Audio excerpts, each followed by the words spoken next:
C'est un réel plaisir de vous retrouver pour cette grande édition d'information sur Gabon 24. Bonsoir à tous, voici les trois principaux titres de ce journal. Au Gabon, l'axe Libreville-Toum fait encore parler de lui suite à de fortes pluies. La route a cédé, retardant la circulation entre la capitale et l'intérieur du pays. Cette voie est un véritable chaînon manquant au regard des grands travaux routiers engagés partout dans le pays. Au Zimbabwe, clap de fin pour Robert Gabriel Mugabe, héros de la lutte pour l'indépendance dans l'ancienne Rhodésie du Sud. Il a été destitué à la tête de son parti, la ZANU-PF, ce dimanche. Et le nouvel homme fort du Zimbabwe est désormais Emerson Mnangagwa. En France, un policier de 31 ans a tué ce samedi en début de soirée à Sarcelles dans le Val d'Oise 3 personnes avec son arme de service et en a blessé 3 autres avant de se suicider. Depuis le début de l'année 2017, 45 policiers et 16 gendarmes se sont donné la mort selon un décompte du ministère de l'Intérieur. Voilà pour la vitrine de ce journal. Bienvenue à toutes et à tous. D'abord, on parle de politique au Gabon. Le Parti démocratique gabonais, le parti au pouvoir, a poursuivi ce week-end le renouvellement de ses instances dirigeantes. Dans la province de l'Ogooué-Maritime à Port-Gentil ont été élus membres du bureau politique dans le 1er arrondissement, Pascal Wanyamboué, 2e arrondissement, Jean-Fidèle Otando, 3e arrondissement, Richard Royembo et 4e arrondissement, Marcelin Moussavou. Et à Lambaréné, dans le 1er arrondissement, Joël Ogouma a été élu face à Richard Auguste Onouvier, actuel président de l'Assemblée nationale, par 1455 suffrages contre 1391.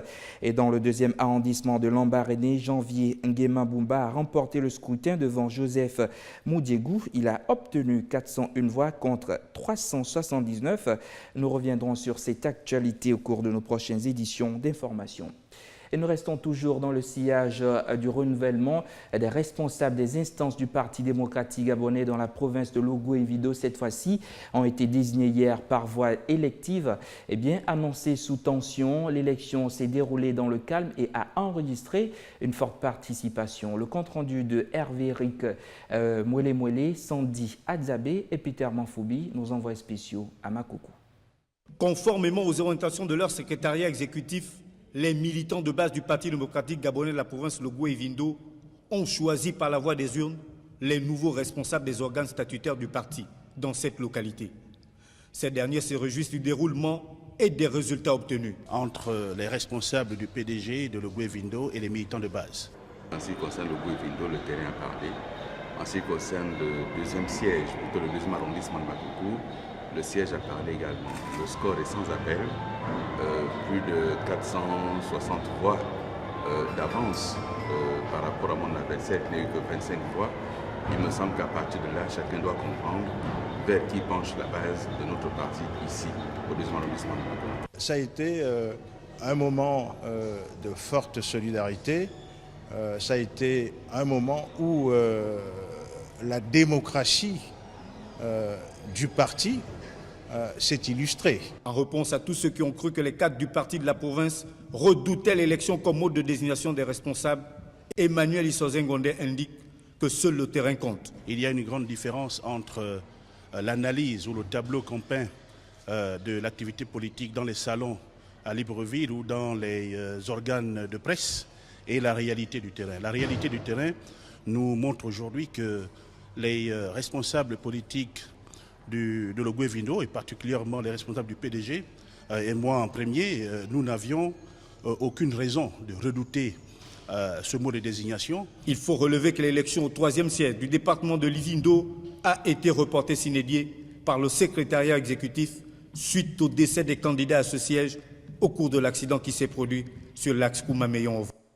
Voilà, c'est un week-end de renouvellement au sein du PDG et le round-up des résultats vous sera livré au cours de nos prochaines éditions d'information. Au Gabon, le trafic routier sur la Nationale 1 est de nouveau perturbé. Moins d'un mois après le calvaire du PK27, les fortes pluies qui s'abattent sur Libreville et ses environs ont considérablement dégradé la chaussée en coltan, condamnant ainsi de nombreux usagers à de longues heures d'attente sur place. Et le constat est signé Ismaël Obianzi. Nous sommes à une trentaine de kilomètres de la sortie de Libreville. La nationale qui dessert l'intérieur du pays est embouteillée Une file interminable de véhicules de toute taille est bloquée sur le parcours. En cause, les dernières pluies qui sont tombées sur la capitale et ses environs ont fini par endommager la route, une fois encore, mais une fois de trop. Pour éviter l'axe du mal, plus sceptiques rebroussent chemin. J'aurais pu partir à Kangou, mais on est bloqué là depuis 6 h du matin, la rivière est partie, le pont est parti. Ça fait depuis 3 ans qu'on vit cette situation-là ici, la rivière comme ça depuis. La traversée du cratère Frangeux, devenu un véritable lac en quelques jours, s'est négociée à pied pour certains ou dangereusement en voiture pour d'autres et visiblement à tous les prix. Pendant ce temps, les téméraires rongent le frein sur place, épuisés. On subit, on avance petit à petit et puis on se dit que ça va aller. Bon. Donc on attend qu'on puisse avancer, mais apparemment c'est plus les bus qui nous bloquent parce que nous les 4x4 nous on passe, nous on met seulement le 4x4 on passe, mais c'est plus les bus qui nous bloquent, donc du coup on est un peu bloqué. Conscients des insuffisances récurrentes constatées sur le principal axe routier du pays et de leurs effets néfastes sur la bonne santé économique, les pouvoirs publics ont lancé un vaste projet de réfection de la nationale. Le chantier engagé depuis bientôt 5 ans et prévu par tranche porte sur la construction d'une autoroute 2x2 voies. Et justement, toujours sur la Nationale 1, parmi les facteurs de développement, l'hôtellerie. Eh bien, un jeune promoteur mise sur un projet dans ce sens dans les environs de la zone économique spéciale d'un coq en pleine expansion sur l'axe Libreville-Toum. Retrouvons une fois de plus Ismaël Obianzi. La route du développement passe par le développement de la route avec dans le sillage de la vision des plus hautes autorités du pays des projets structurants, cadre de ce complexe hôtelier construit au PK27 sur la Nationale 1. C'est un projet 100% gabonais. C'est un rêve. Et je ne manquerai pas, avant de commencer, de donner les caractéristiques du complexe, je ne manquerai pas de vous raconter une petite histoire. La petite histoire, c'est lorsque Madame Timba Marie-Florentine, qui a eu l'idée, la pensée, et elle a fait des voyages avec son mari dans certains pays et dans des provinces où elle aurait souhaité faire un hôtel avec tous les caractéristiques qu'elle aurait souhaité. La construction de cet établissement va sans doute générer d'autres projets dans la même contrée. Il a nécessité 3 ans de travaux et d'énormes sacrifices selon ses promoteurs. L'idée de ce projet est inspirée d'une femme de grand cœur qui, de son vivant, de par la grandeur de son âme, savait rassembler, unifier et partager l'essence même de la famille africaine, selon nos us et coutumes. Inauguré ce week-end en présence du Gotha politico-administratif du département du Komo-Manda, ce complexe hôtelier est une parfaite illustration de la culture entrepreneuriale promue au sommet de l'État gabonais. Ce lundi 20 novembre, la communauté internationale célébrera la Journée internationale du droit des enfants. Au Gabon, la célébration fera l'objet de manifestations différées, mais le secrétaire général de la justice a tenu à marquer cet événement par une allocution officielle. Le reportage est signé Linda Gaël Maganga et Bertin Osaga. La communauté mondiale célèbre la Journée internationale des droits des enfants. Cette année, l'accent a été mis sur leur épanouissement dans le monde et particulièrement au Gabon. Le thème de cette année porte sur le droit à la participation et à l'épanouissement. Ce thème est d'importance pour l'État gabonais au moment où son rapport national sur la situation des droits de l'homme au Gabon vient de faire l'objet d'un examen par ses pairs du Conseil des Nations Unies des droits de l'homme le mardi 7 novembre 2017 à Genève. Pour ce faire, le gouvernement va s'évertuer à impliquer au maximum les principaux concernés sans discrimination. Les enfants sont une tranche importante de la population et un intérêt leur est consacré dans les politiques publiques du pays. Est-il besoin de rappeler que l'État gabonais a toujours sacralisé cette catégorie de la population considérée comme personne vulnérable?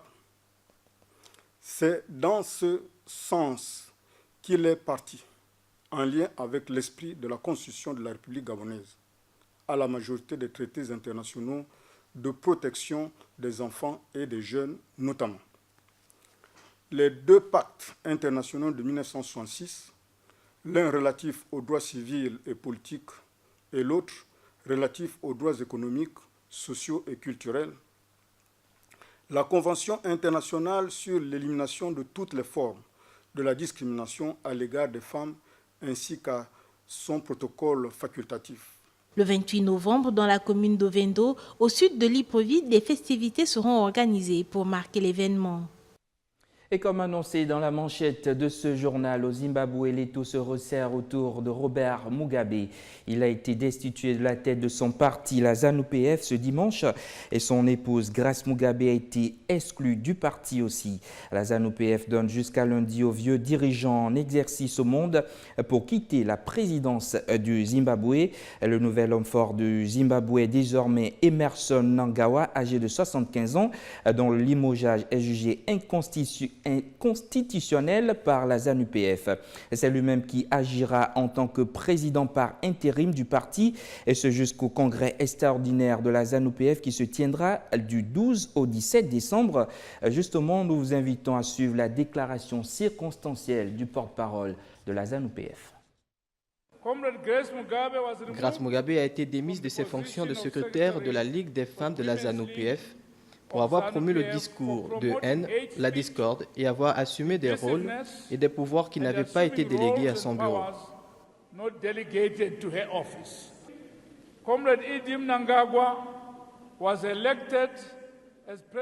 Mnangagwa a été élu président et premier secrétaire de la ZANU-PF en attendant la ratification par le congrès extraordinaire prévu du 12 au 17 décembre 2017 et a été nommé candidat à la présidence du parti pour les élections générales de 2018.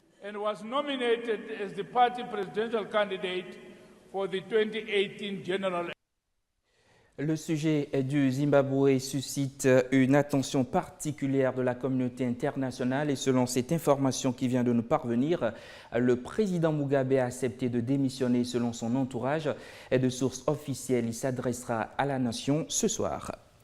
Regain de tension au Kenya, au moins 4 personnes ont été retrouvées mortes dimanche matin dans un bidonville de Nairobi où la découverte des corps gisant dans la rue a provoqué des échauffourées à la veille d'une décision très attendue de la Cour suprême sur l'élection du 26 octobre.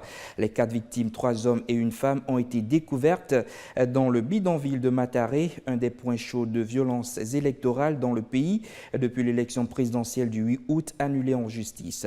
Le chef de la police de Nairobi a précisé lors d'une conférence de presse que les 4 victimes présentaient des blessures infligées par des objets contondants et pour l'une d'elles à l'arme blanche.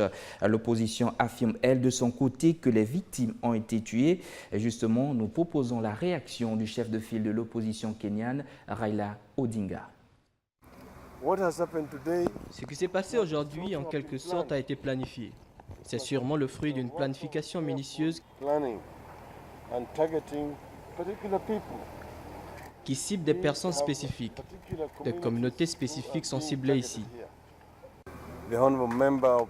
L'honorable député de Mathare, comme on vous l'avait déjà dit, a été attaqué par la police en notre présence. Lorsque nous sommes allés voir ce qui s'était passé à Mathare. Quand nous sommes rentrés du voyage avant-hier, nous n'avons pas été attaqués par des voyous, mais par des policiers qui nous lançaient des gaz lacrymogènes. Des canons à eau, quel crime avions-nous commis ? Et justement, dans la foulée de la découverte des cadavres, des échauffourées ont éclaté entre la police et les habitants en colère. 3 véhicules, dont 2 bus de transport de passagers, ont été incendiés. Nous reviendrons sur cette actualité au cours de nos prochaines éditions d'information. Cap à présent sur le nord du continent africain, le vice-premier ministre du gouvernement libyen d'Union nationale, GNA, a annoncé ce dimanche l'ouverture d'une enquête sur des cas d'esclavage près de la capitale libyenne dénoncée par un documentaire choc la semaine dernière par la chaîne américaine CNN. Écoutons-le.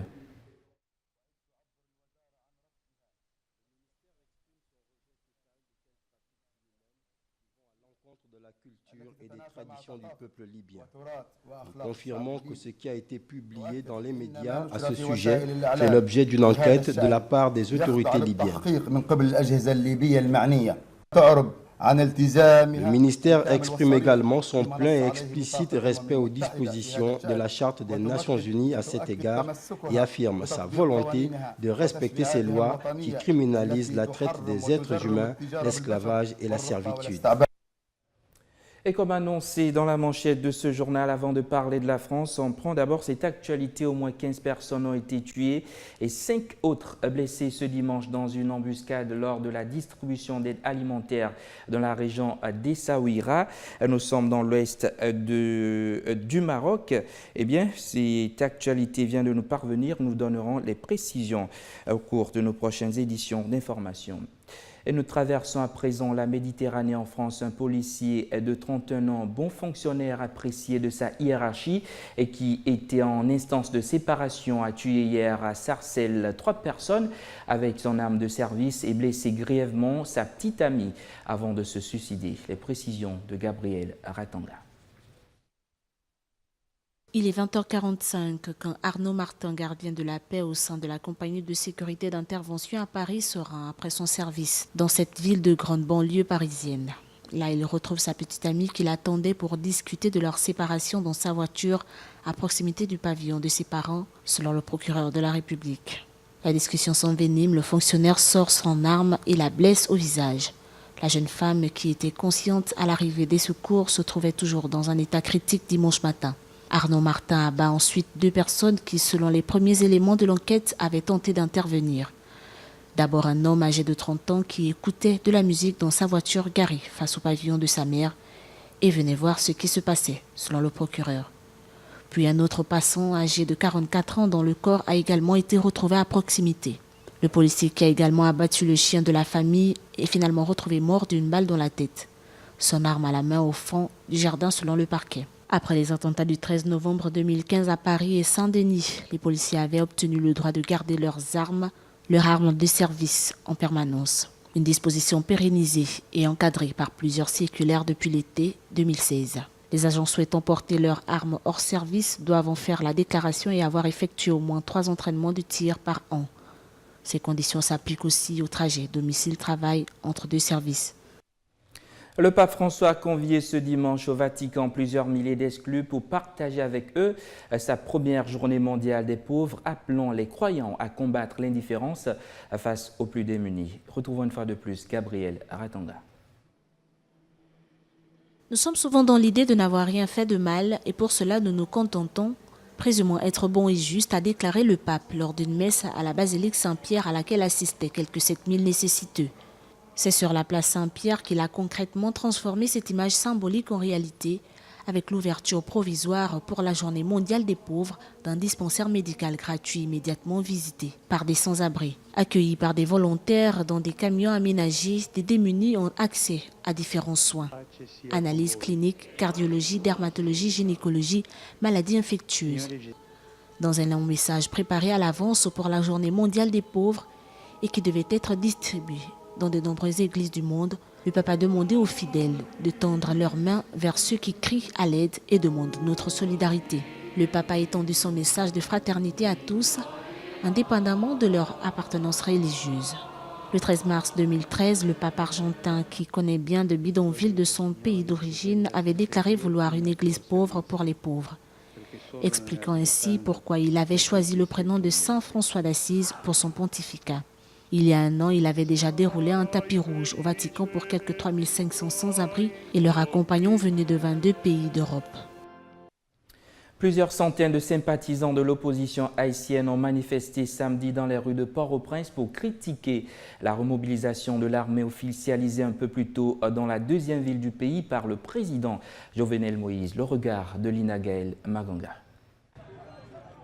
Des milliers de manifestants haïtiens ont protesté samedi à Port-au-Prince contre une opération policière qui s'est déroulée lundi. La police a reconnu qu'au moins 7 civils avaient été tués lors de cette opération anti-gang, en plus des 2 policiers morts durant le coup de filet. Mais un juge de paix a été dépêché sur les lieux jeudi et a fait état de 9 civils tués. Au même moment, au Cap haïtien, à 135 km au nord, s'est tenue la première parade militaire que le pays a connue en 23 ans. Démobilisés en 1995 en raison de leur participation à de nombreuses exactions et coups d'État, les forces armées haïtiennes ont été rétablies en 2015 sur décision du président de l'époque, Michel Martelly. Et 150 soldats ont alors été formés en Équateur. Vendredi, l'actuel président Jovenel Moïse a officialisé cette remobilisation en nommant un chef d'état-major intérimaire en charge de composer le haut commandement des forces armées d'Haïti. Les jours meilleurs promis par l'ex-chef d'État conservateur Sébastien Piñera ou la continuité revendiquée par Alejandro Guiller. Quelques 14,3 millions de Chiliens étaient aux urnes ce dimanche au premier tour de l'élection présidentielle pour désigner le successeur de la présidente socialiste Michelle Bachelet.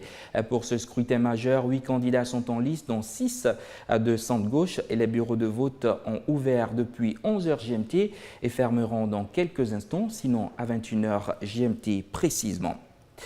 On parle de sport à présent au Gabon après le tennis. Le tour est revenu aux jeunes judokas de prendre part ce dimanche à Libreville au tournoi d'identification organisé par le Comité national olympique en vue de choisir les meilleurs pour représenter le Gabon aux Jeux de la jeunesse prévus en juillet 2018 en Algérie. Le reportage est signé Gaël Mapessi et Bertin Onsella.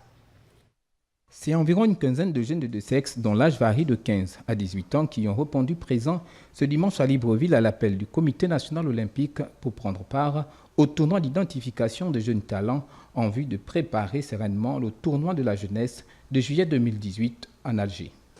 L'objectif de ce tournoi d'identification est, comme le terme le dit, identifier des jeunes talents. Et identifier les jeunes talents pour pouvoir préparer les Jeux africains de la jeunesse et les Jeux olympiques de la jeunesse. Tournoi d'envergure nationale, les jeunes sélectionnés auront un planning d'entraînement tout tracé intégrant les exigences de l'art et qui les mettront dans les conditions réelles de la compétition. Le tout encadré par maître Michel Ngom, entraîneur national senior très connu des tatamis. Je pense que le coach Ngom, à qui nous avons donné la coordination au niveau du judo, a tous les outils nécessaires. C'est le coach qui a accompagné les athlètes aux derniers Jeux olympiques d'été. Je pense qu'il sait quels sont les critères, quelles sont les évaluations qu'il faut mettre en place pour pouvoir être sûr que c'est le bon athlète ou c'est le bon talent qu'il faut retenir pour pouvoir représenter dignement le Gabon.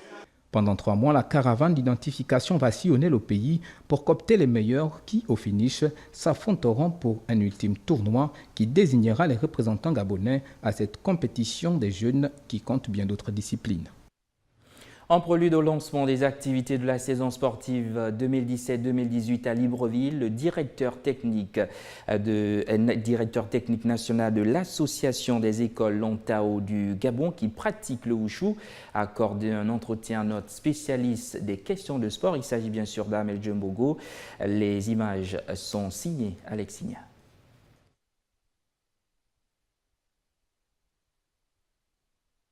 Après avoir servi pendant 3 ans la Ligue de wushu de la province de l'Estuaire en tant que directeur technique provincial, le maître Patern Dembi se consacre désormais aujourd'hui à l'encadrement des élèves issus de l'Association nationale des écoles Lontao. Sur la scène nationale, déjà à l'époque, comme disait tantôt, nous étions d'abord club.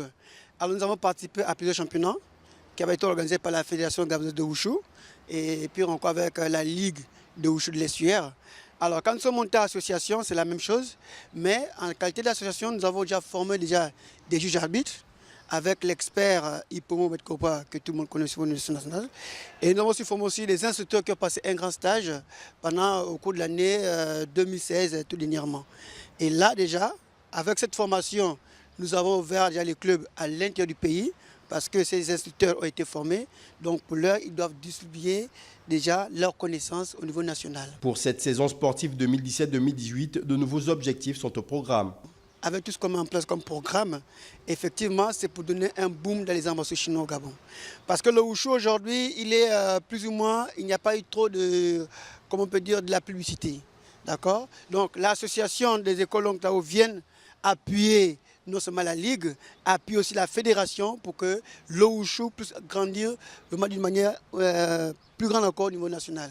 Donc Notre objectif pour nous, c'est d'élargir le wushu à l'intérieur du pays et à l'extérieur du pays. Mis sur pied au Gabon en 2010 par le biais du maître Ghislain Zendong, expert gabonais des arts martiaux chinois vivant en France, les écoles Lontao, qui se sont largement distinguées lors des Jeux nationales et provinciales, entendent poursuivre leur vulgarisation du wushu, tant sur le territoire gabonais que dans la sous-région d'Afrique centrale.